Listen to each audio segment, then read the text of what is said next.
Peut-il y avoir excellence sans exigence? Dans un monde professionnel où l'on parle de bienveillance, de QVT, de santé mentale, de parcours collaborateur, cette question peut paraître un peu dure, mais elle est essentielle. Parce que si l'exigence peut dériver en pression, en rigidité, en stress, l'absence d'exigence, elle, mène inévitablement à la médiocrité. Je vais vous partager aujourd'hui mes réflexions, mais aussi mes outils, ce que j'utilise au quotidien sur le terrain pour transformer cette exigence en moteur d'inspiration et non en source de tension.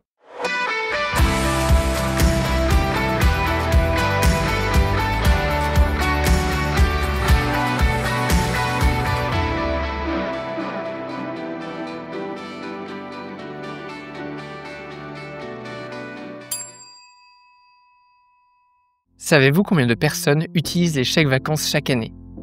4,8 millions de Français. Désormais, avec DHPay, vous pouvez les encaisser directement sur le site web de votre hôtel. Moins de complexité et surtout beaucoup plus de clarté pour votre trésorerie. Mais ce n'est pas tout, car DHPay permet également d'accepter 14 méthodes de paiement, dont Apple Pay. C'est le meilleur moyen d'augmenter votre taux de conversion. Si vous souhaitez savoir comment DHPay peut vous aider à développer une solution sur mesure pour votre entreprise, contactez-les de ma part, je vous mets un lien en commentaire. Je commence avec une conviction forte. Je suis aussi exigeant avec moi-même lors d'une conférence payée que pendant un cours gratuit. Pourquoi? Parce que l'exigence, ce n'est pas un costume que l'on met selon l'occasion. C'est une culture personnelle, une décision consciente. C'est mon antidote à moi contre la médiocrité. Et dans un établissement, cette exigence individuelle devient rapidement collective. Elle motive lorsqu'on comprend le sens. Elle inspire en montrant que l'excellence est accessible à tous. Elle fédère autour de valeurs fortes. Mais attention, cette exigence peut aussi dériver. Exiger oui, mais à quel prix? Ce que je vois parfois sur le terrain, ce sont des managers brillants, engagés, mais intransigeants. Et là, on franchit une ligne. L'intransigeance tue l'initiative, l'intolérance décourage. Le manque de droit à l'erreur génère de la frustration et parfois une perte d'estime de soi. Rappel fondamental, les erreurs font partie du progrès. Pas d'excellence sans expérimentation, pas d'apprentissage sans écart. Alors comment fait-on pour garder cette exigence sans sombrer dans la pression? Voici mes 4 clés pour transformer la pression en inspiration. Incarner l'excellence. L'exemplarité, ce n'est pas un mythe. Elle se construit sur le terrain, pas depuis un bureau. Le leadership se vit. Si vous demandez la rigueur, soyez rigoureux. 2.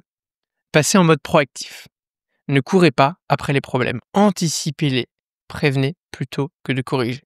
Cela réduit la tension, la surcharge, le stress. Je vous renvoie d'ailleurs vers l'épisode que j'avais enregistré sur réaction vs proaction. 3. Mettez en place des rituels positifs. Des points quotidiens courts et constructifs. Du feedback régulier dans les deux sens. Et surtout, célébrez. Même les petites victoires. Fixez des objectifs progressifs. L'excellence est un chemin, pas une injonction immédiate. Donnez des étapes claires, un cap atteignable, des marges de progression. Et j'ajouterai même une 5e clé en bonus, clarifier la vision. Ce qui est évident dans votre tête ne l'est pas toujours dans celle de vos équipes. Plus vous expliquez où vous allez, plus vous embarquez. On oppose souvent exigence et bienveillance. Mais pour moi, c'est un faux débat. La bienveillance sans exigence, c'est de la complaisance. Et l'exigence sans bienveillance, c'est de la maltraitance. C'est dans l'alliance des deux que naît une culture durable de l'excellence. L'exigence bien posée donne du sens. Elle valorise, elle structure, elle élève. Alors, peut-il y avoir excellence sans exigence? Je vous laisse vous faire votre propre opinion à la lumière de cet éclairage. De mon côté, je pense que l'excellence a besoin d'un cadre. Et ce cadre, c'est l'exigence. Mais une exigence humaniste, incarnée, progressive. Et vous, dans votre établissement, comment vivez-vous cette culture de l'exigence? Est-ce qu'elle vous tire vers le haut?